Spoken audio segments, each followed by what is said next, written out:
fazer um disclaimer antes de falar sobre as minhas críticas e observações. Eu não concordo com a devastação da Amazônia, eu não concordo com o uso desenfreado e sem manejo dos recursos hídricos e naturais. Eu também acredito que a maior ofensa à humanidade, a maior ofensa ao meio ambiente é a desvalorização do ser humano. Então, nesse diapasão, eu gostaria de trazer algumas críticas e alguns aspectos para deixar vocês pensativos sobre o que se trata nessa Agenda 2030. Então, eu vou começar com uma frase aqui de José Ortega y Gasset. Eu gostaria de fazer um apanhado muito rápido sobre ciência, né? A ciência consiste em substituir o saber que precisa seguro por uma teoria que parecia, ou seja, por algo problemático. E na minha cabeça eu acredito que a ciência está sujeita a questionamentos do desafio da verdade transitória em resistir aos constantes descobrimentos é impossível. Ocorrendo novos fatos e descobertas, a verdade antes plena reforma-se e promove o avanço da humanidade. É isso que eu acredito que a ciência ela promove um avanço da humanidade. São tecnologias que o ser humano vai desenvolvendo através da ciência, do modelo científico, do empirismo, da capacidade de tomar notas num período de tempo, e daí isso para mim é o que é ciência. Então, por favor. A história apresentou de uma forma muito simples, com maestria, objetivamente, o que são os objetivos da ONU, certo? Então, eles são basicamente, existe um pensamento que o aquecimento, o suposto aquecimento global, ele é influência humana. E para se sustentar nessas hipóteses, são as seguintes: os dados da série de temperatura média global no ar, na superfície, observada entre aspas nos últimos 150 anos. O aumento observado na concentração de gás carbônico a partir de 1958. E os resultados obtidos por modelos numéricos de simulação. Então, a professora que estuda a fundação da Terra, a fundação das camadas rochosas, sabe que um estudo de 150 anos para comparar na evolução humana a participação do homem nesse planeta Terra é um período muito pequeno para você cravar que aquilo ali é definitivamente algo irrefutável pela ciência. E acreditamos que é um período muito curto. Aqui começam as críticas. Eu também tenho uma questão sobre o gás carbônico. O gás carbônico, sim, aumentou de uma forma muito forte nos últimos 50 anos. Isso é irrefutável, isso é avaliado e é muito fácil de ser encontrado. Mas ele não é o único gás que faz o efeito estufa. E mais para frente um pouquinho eu vou falar que o efeito estufa é providencial para a vida humana. Se não fosse o efeito estufa, a nossa participação humana nesse planeta não seria possível.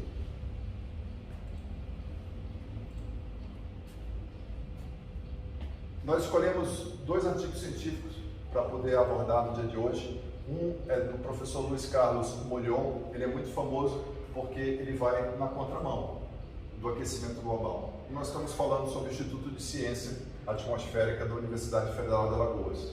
Então não é nenhum fundo de quintal. Existe todo o método científico e ele é validado pelos seus pares. Por favor.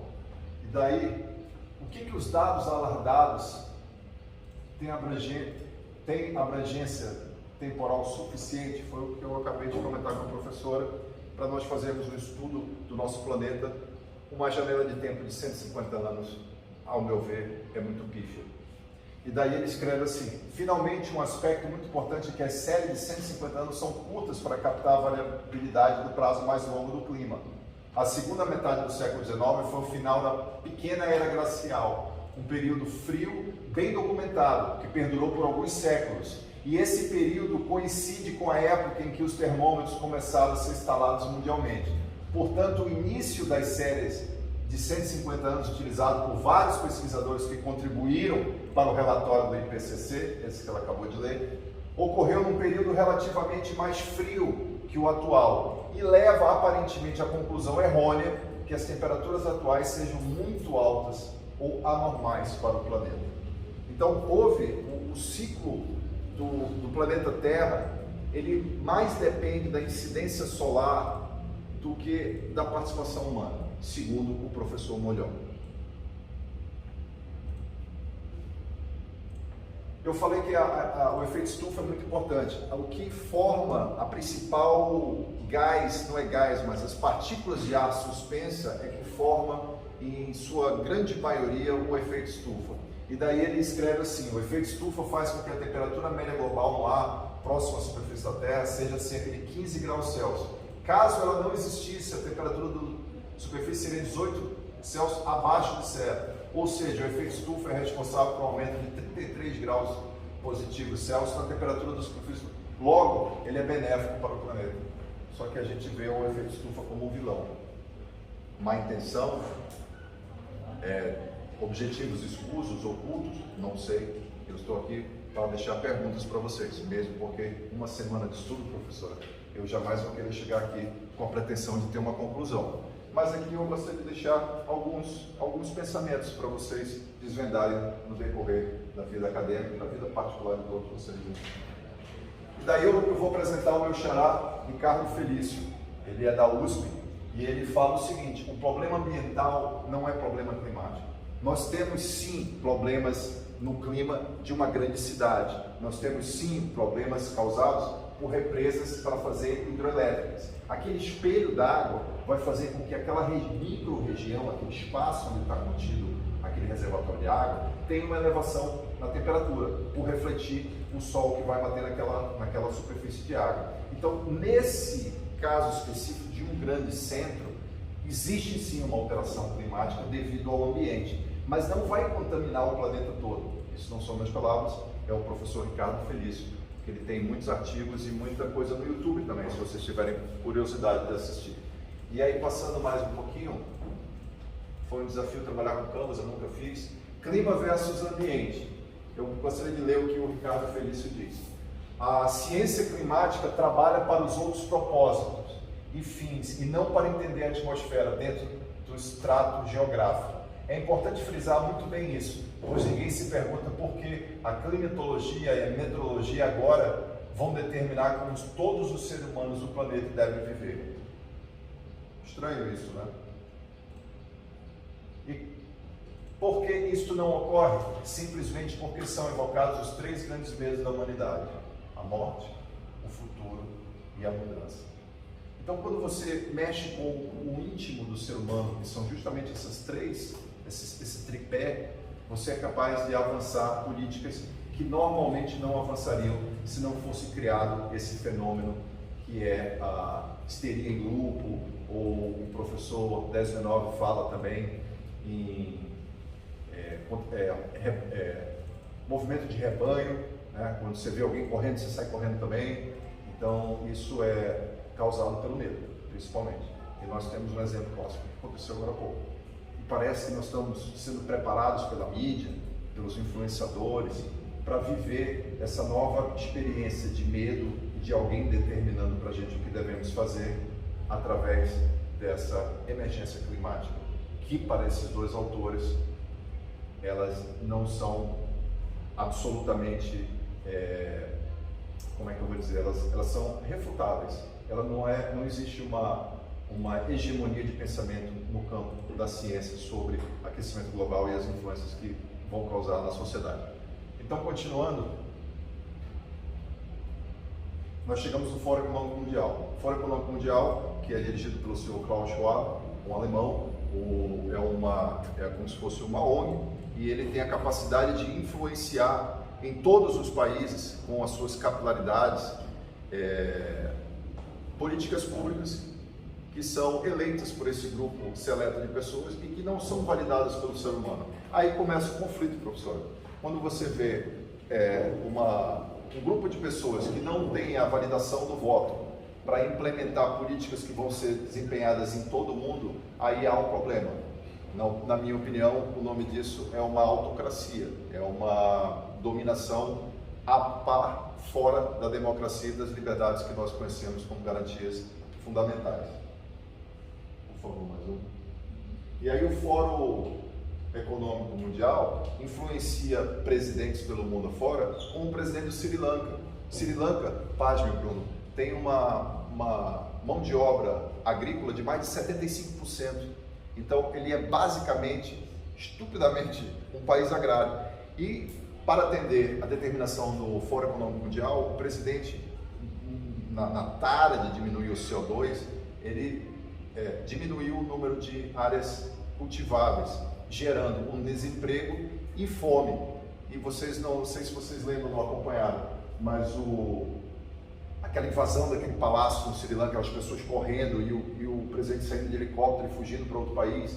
Então isso foi esse conflito foi gerado, professor, e essa violência, sobre essas políticas públicas implementadas por pessoas que não têm a validação do voto.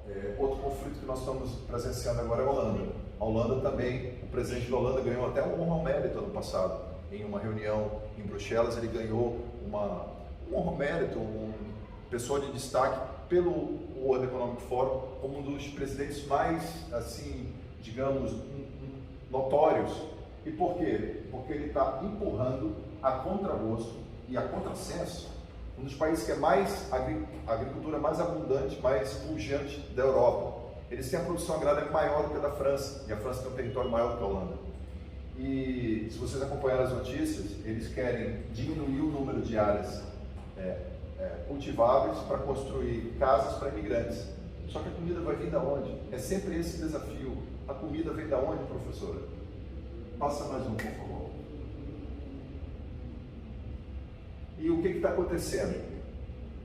O World Economic Forum, o Fórum Econômico Mundial está disputando forças com a ONU. E aqui essa associação, que é Economic, Social and Cultural Rights, eles fazem aqui nesse link uma denúncia com mais de 40 membros de 40 países diferentes. Eles fazem uma denúncia em 2019 que o Fórum Econômico Mundial está tirando o poder de governança global da ONU. Então, a ONU e o Fórum Econômico Mundial começam a entrar em rota de colisão. Isso é muito interessante para nós termos esse conhecimento, porque políticas públicas surgem da ONU, mas não deveriam surgir do Fórum Econômico Mundial. Eu gostaria de fazer um último registro, professora, por favor. Esse aqui é um livro que meu pai escreveu em 2004. Meu pai é amazonense, ele foi pesquisador durante muitos anos, ou considerado um amazonólogo, pessoa que estuda a Amazônia. E aqui não tem nenhum investimento de nenhum banco de fora, aqui não tem nenhum conflito de interesse. Tem uma pessoa que viveu e vivenciou, nós vivenciamos a história. Muitas vezes a gente vê no noticiário nacional falando uma coisa sobre a Amazônia, e a gente que vive lá tem noção que não é bem assim, né? Então aqui na página 147 do livro As Fraudes Ecológicas na Amazônia, no capítulo 12, eu vou ler um pequeno parágrafo para que vocês tenham noção do que já estava sendo falado há 20 anos atrás. E agora nas ONGs eu recomendo que vocês deem uma olhada, quem tiver interesse, nos resultados que estamos tendo na CPI no Senado sobre as ONGs da Amazônia.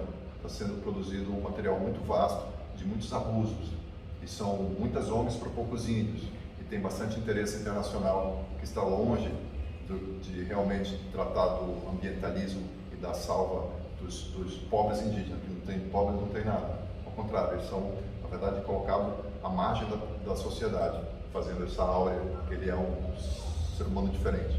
Ele tem as mesmas aspirações que nós. Capítulo 12 se chama Ambientalismo, um rentável negócio.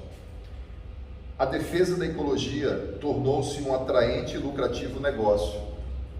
A propalada preocupação com o meio ambiente nada mais é que uma hábil estratégia política de dominação para impedir ou evitar o desenvolvimento socioeconômico de determinadas regiões do mundo, como a Amazônia, por exemplo. Muito obrigado pela atenção do senhor e do senhor.